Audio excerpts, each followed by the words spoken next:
yourself, and then it's your inner self, right? Yeah, she said that early on, but then she also later says you do have to love the outer self now to a certain point. That part I understand. But then when we look to my inner self, how I experience my inner self is love.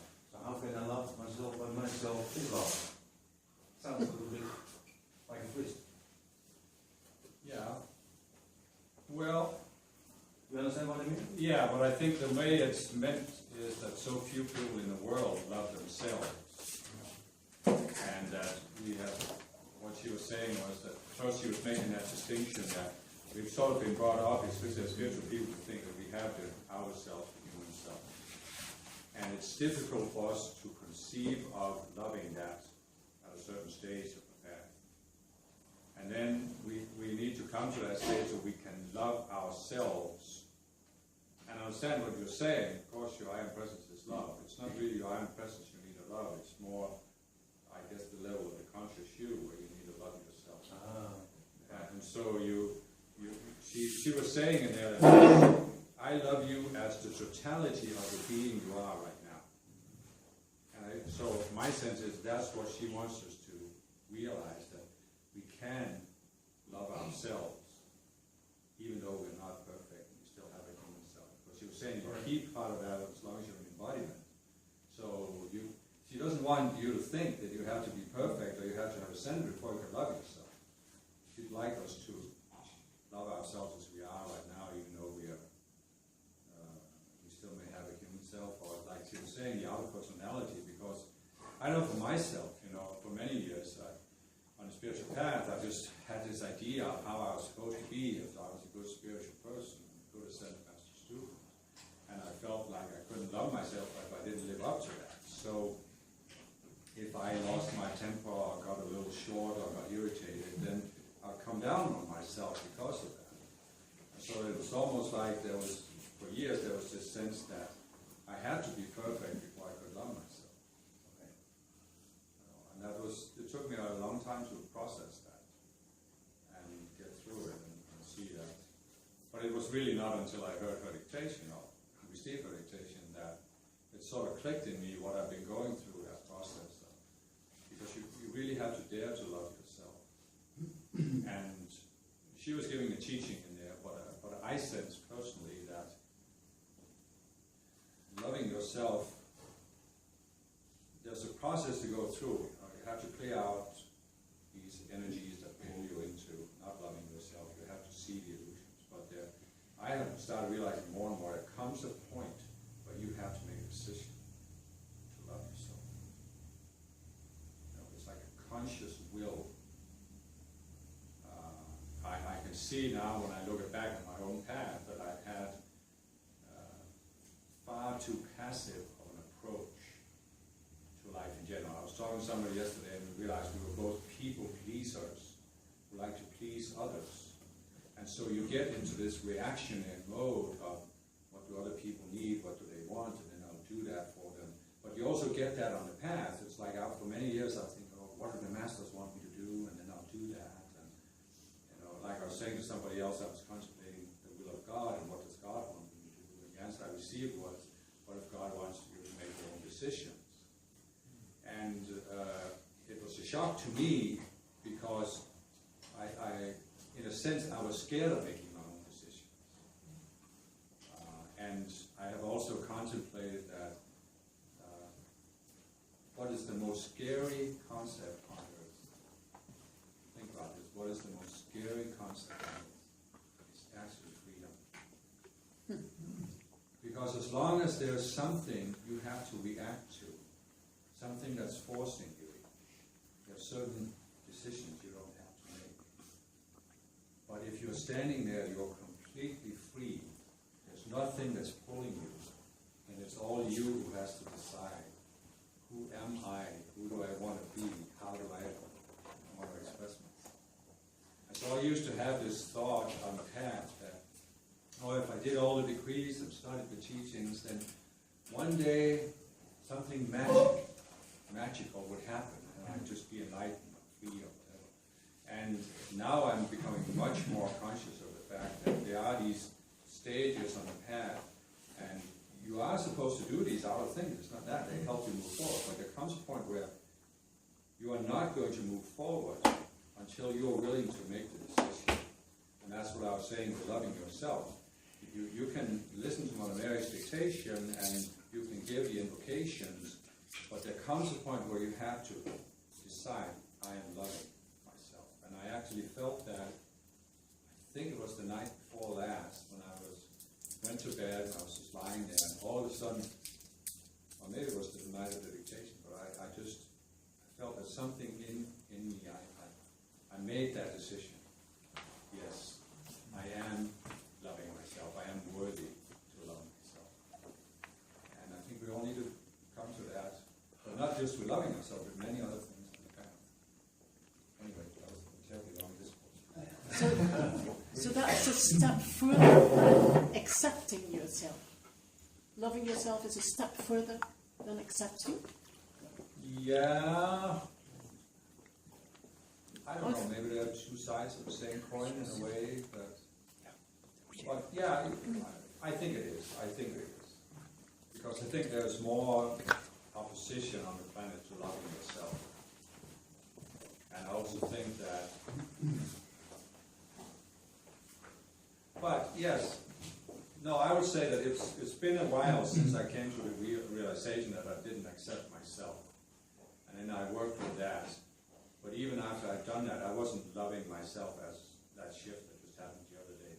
So that's the first step to loving yourself. For me at least, actually. Was. Yeah. Okay. Yeah. And I think what happened to me when I was going through this with not accepting myself was that I came to that point of accepting that I'm in the process of growing. And that's okay. You know, in other words, I don't have to be perfect. But it was also in connection with, it was in a period where I was really working with unconditional love. And because I had experienced it, but it took me a while to actually accept that I was worthy of unconditional love. In my mind, I thought that in order to receive unconditional love, I have to live up to some condition. And it was not until that clicked in me how completely ridiculous that was, that I could accept myself. But that was still not the same as loving myself, because I was still seeing I was receiving that love from God.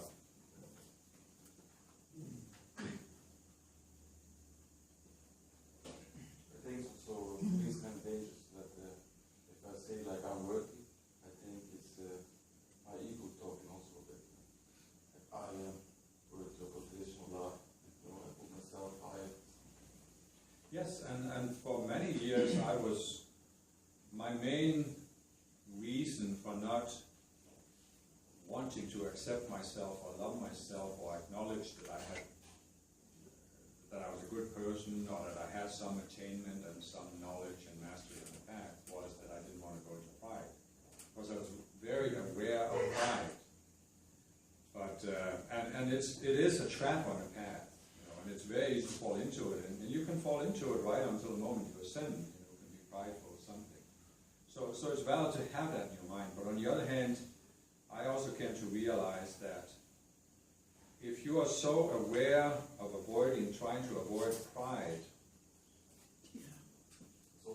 it also becomes a trap, because you are running away from that, and if you're not daring to acknowledge yourself and accept yourself because you're afraid of being prideful, then you're also holding yourself down, putting yourself down. So it's like, does it really make sense that in order to avoid being prideful, you either have to put yourself down? Because that's what I was doing. I was putting myself down, and not daring to acknowledge that I'm a good person, that I'm an acceptable person, and that there was. I remember I had a period where I've always had this in my life, that it's like I'm becoming aware of a certain issue, and then there's a certain statement that just helps me. And so at one point I received the statement, there's nothing wrong with me. And I repeated that, it became my mantra, and I meditated on it for a long time before I had really integrated that and accepted it. But that was still not quite the same as accepting myself who I am, but it was a necessary step that I wasn't flawed. There's nothing wrong with me as a being. And then comes accepting the positive that you are, and then comes loving that. And you know, what is loving? It's magnifying. You magnify what you love. So if you're loving yourself, you're magnifying the divine individuality that God gave you. And if you're not doing that, you're putting down the divine individuality that God gave you. And This is a very thin line. yeah, it is. Like everything in the physical life that I've known. And you know what I really thought was profound about this latest dictation from Mary? It almost blew me away when I received those concepts. I have always thought, you know, because you have these idols of these spiritual masters, and the Buddha under the poetry, and who was just totally non-attached and totally at peace. And I've always thought that that's kind of like a static state.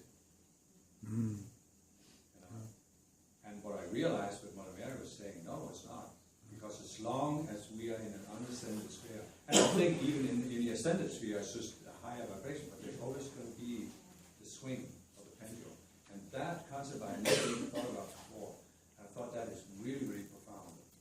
Because in a sense, I've been trying. It's like in order to get away from the inharmony and the conflict, I've been trying to create stillstand. But then I'm not a co-creator. No, and you get bored. Yeah, Yeah. I'm not expressing the gift Yeah. that God gave me. So that's not what I meant to do. I meant to, instead of be the Buddha who sits there and nothing happens, right? There's no output, no input. Then I'm the co-creator. I'm the upward spiral. And that's the whole new concept. I haven't integrated yet. But. Yesterday, when we had the encounter, the experience with the great director, the divine director, and what he put so beautifully forward is that his kind of, his or her, whatever, his love is not only unconditional but not compromising. He is what he is, and that was so profound. And this morning I combined that with Marie, who says love yourself, and I noticed that I thought I loved myself, but nevertheless I was compromising myself always to adjust my way of expressing love to others to my perception and how others should expect me to love them. And then I got scared because I encountered my own spirit who said that if you change yourself to your real you and love who you really are, people get scared from you and they run away. You will lose your relationship, you will lose a whole bunch. So I had to go through that spirit to transcend that part to me too. And then I got close to myself. And it was a new level of loving yourself. That's how I experienced it. I also remember many times having this thought that, oh, if I really express who I am, it'll be too much for people. Yeah. They'll reject it. And I think that goes back to the first trauma that Master Moore was talking about, how we came here to bring the light and the fallen beings did reject it. Yeah. And so we're afraid that everybody's going to do that. And we may even think that we should hide it, or it's not good enough, or it's not appropriate to express it on this earth, or whatever. But the fact is, what I experienced personally on both sides of the medal, I have experienced it when someone expresses, when you're in a stage where you have problems with yourself, you're battling with yourself, and someone expresses unbelievable love to you, it's too much. You start crying, because it's an empty space of no limits. And the other way around, I experienced when I express love to people, sometimes it's too much. They can't cope with that. And I feel a little bit, how do you say it in English, almost ashamed to be there. Do you understand what I mean? Yes, embarrassed. Embarrassed, that's the word, yeah. Embarrassed is what I feel, at least. But Yeah.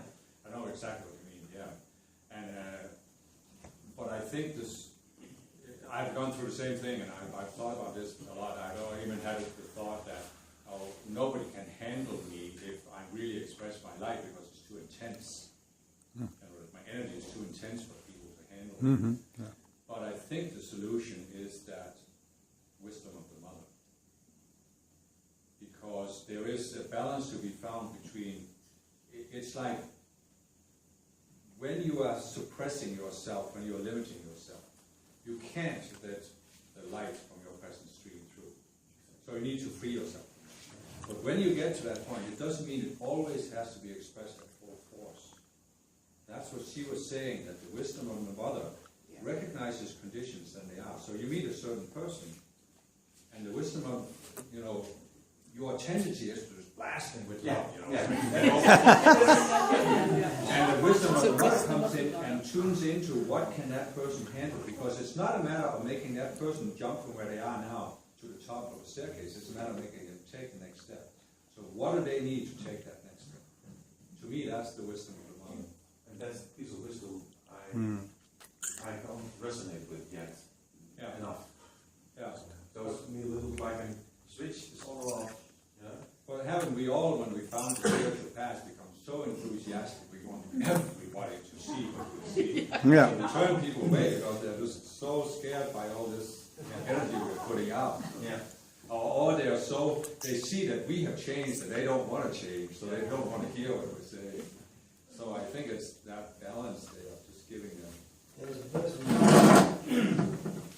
I know who came home one night to a situation where his wife was exactly like that, way over the top, and he didn't act that way, he acted the other way. He said, "What is it? What have you found? Show me this." And they found the path as well. So he found the path as well through her. Yeah. She found the path. Was exuberant to the nth degree. He came home wondering why his wife was so bumbling. I said, "Show me." And Great. Yeah.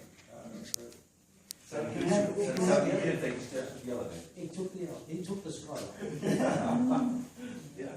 But you call it the wisdom of the mother, but I experienced in my path till now that I can have a trust in whatever happens. It's actually never enough. It's never too much. Right. It always finds a way to. If I'm too much, the other will send me away, or I will have some mirror that tells me from what's enough and where. Yeah. So I learned to trust that. Okay. Then it goes a little wrong. Okay, that's part of the process. You became more sensitive, Huh? you became more sensitive to the feedback over the years. Is that it? Did you find that over the years? Have you become more sensitive to the feedback that you're getting from somebody's face or their energy when you're conveying something? Now, when I did something and it didn't work out the way I hoped it would be, then I always found later on I find that okay, but this is my path and here's where I am right now. So there's kind of I learned to trust in a kind of I call it a mechanism that steers it the right way. We can't be responsible for how other people are going to react. Yeah, and I'm realizing also that I have a tendency to go into analyzing. Yeah. And that's what, like somebody was saying, you are reacting on the way you think people will be reacting, and you don't know how they're going to be reacting. So it becomes this artificial construct in your mind, and that's not the wisdom of the mother, or you're not flowing then. But so I understand what you're saying, you found some kind of balance where you don't condemn yourself for making a mistake, and I think that's what Mother Mary was saying too, that in the physical octave, I mean, what is it that old bumper sticker says in U.S.? SHIT happens. Yeah. You know, and we just have to recognize that in this realm, things are going to happen, and they're not all, and so we just move on. I don't know if you actually, I know I've talked about quantum physics before, but they used to believe that the universe was completely predictable. And if you knew all the conditions in a situation, you could predict the outcome of an experiment. And then they discovered in quantum physics that you can't. You can predict a probability, but until the experiment happens, you can't know exactly what's going to happen. And I think it's the same thing, you know, we can have the best intentions, but we can't know how other people are going to react or how a situation is going to turn out. So we have to do what you're saying, be willing to just flow on and trust that it's okay. It's okay if we, you know, sometimes swing a little too far to that side. But you do naturally develop a kind of a sensitivity over the years from that blue flame exuberance where you want to share with everybody, definitely. and you can get feedback, like I said, from their face or their energy or their response, and there's some kind of natural mechanism, even subconscious mechanism, that you start to become more receptive to how they're being, and then you're conveying something. And there's probably a line there then that we become too cautious at times. That's what I was going to say, that I found it myself, that, yeah, I totally agree with you. I also gone through that, becoming more sensitive compared to when I was younger. I thought I should save the world perfectly this afternoon. But I've also then swung too far, and you almost become overly sensitive to people's reactions, where you don't dare to be yourself. And that's what I've started in the last years. I've just started saying, oh, you know what, set people free so they can react any way they want, but set yourself free to be who you are, regardless. I think that statement, I will be who I will be, has probably a lot of relevance to this. Yeah, but it is, you know, because it's essentially God saying, whatever has happened in the past, it's going to hold me back in the future.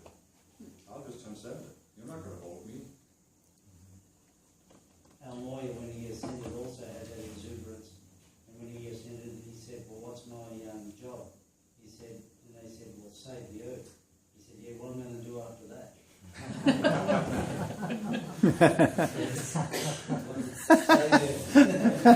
Then you realise, hey, That's really funny. because of the exuberance, you know, you just want them to know that you know this beautiful stuff. Yeah, but it was like I was saying after the Great Resurrection dictation, I really felt how that light is so powerful. It can consume anything on earth, but we obviously know that it's not going to be allowed to consume everything on earth, so we have to find that balance. I remember especially when I first found the Ascended Masters' teachings, I just felt so uplifted and optimistic about this, that it was really, really hard to have that optimism and then have to deal with your everyday daily life. But I still find it a little bit different. I mean, when you're aroused about something or enthusiastic, of course, then you have to bring it down to normal proportions to communicate. I understand that part, but when you feel the love vibrating in you, and you have to listen to another, to use that to direct that in normal proportions, I find that difficult. I mean, to temporize enthusiasm, that's not difficult. I mean, that's, you understand the difference? Well, one thing is something in motion, the other thing is something that is still with it.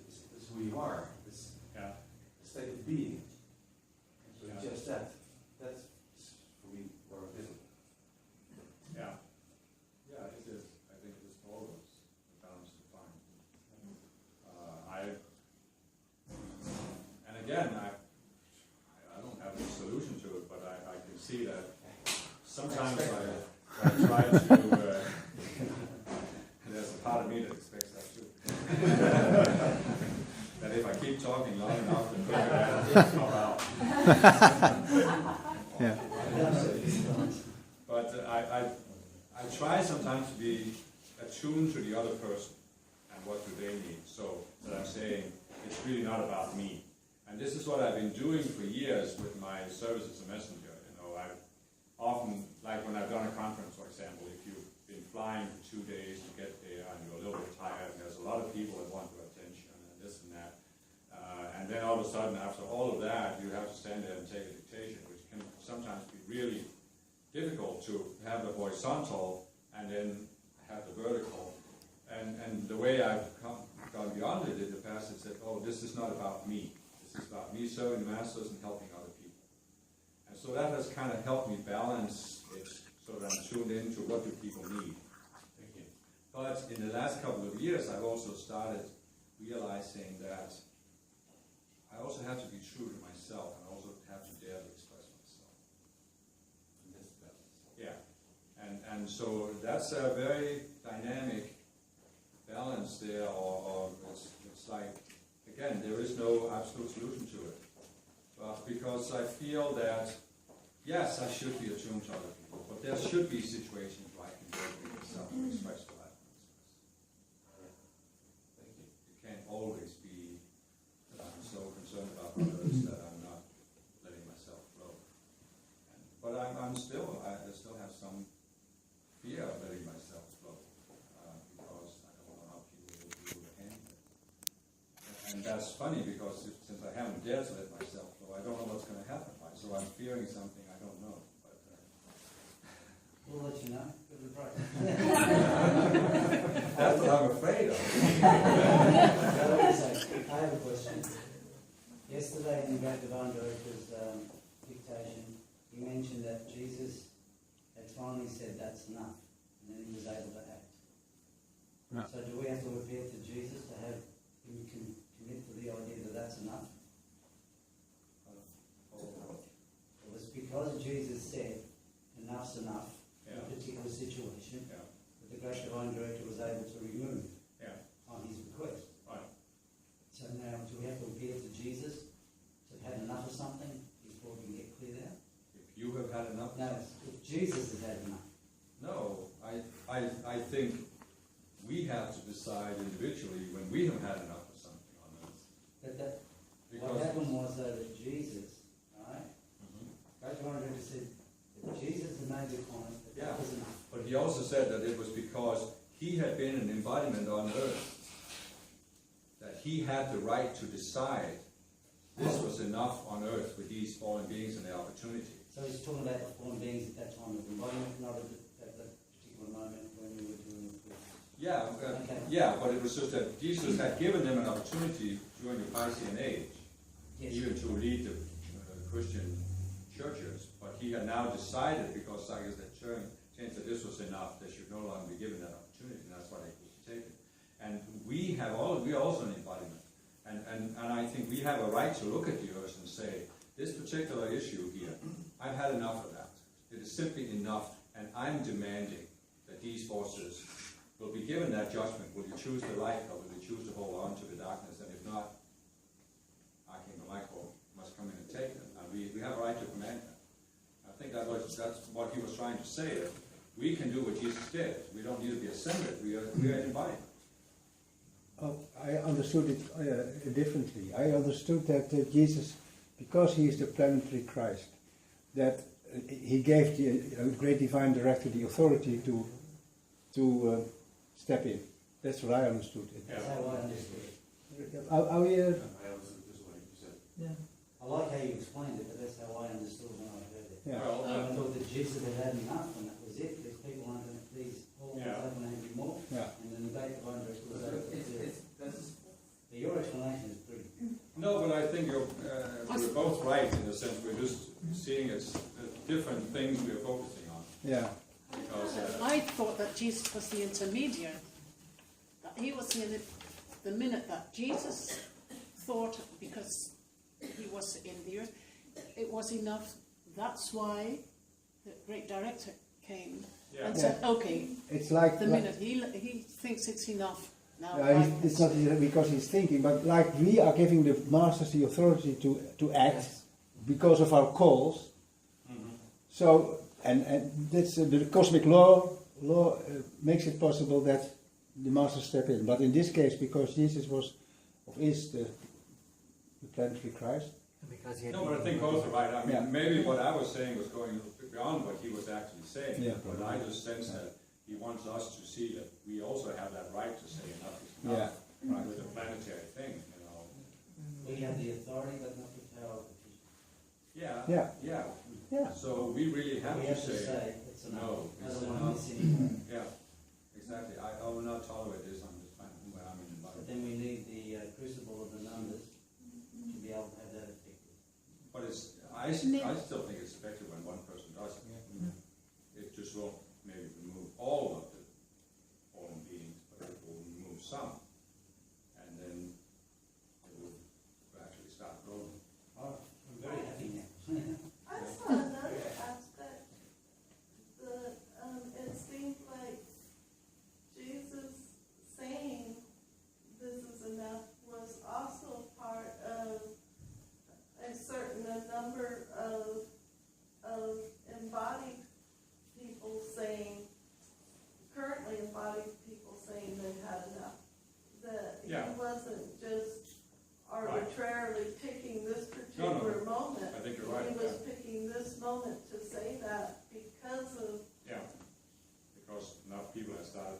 Mm-hmm.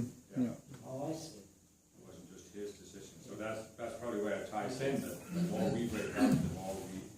Maybe we must remember that it's a cosmic schoolroom, and when certain lesson is how to say is clear for us, Yeah.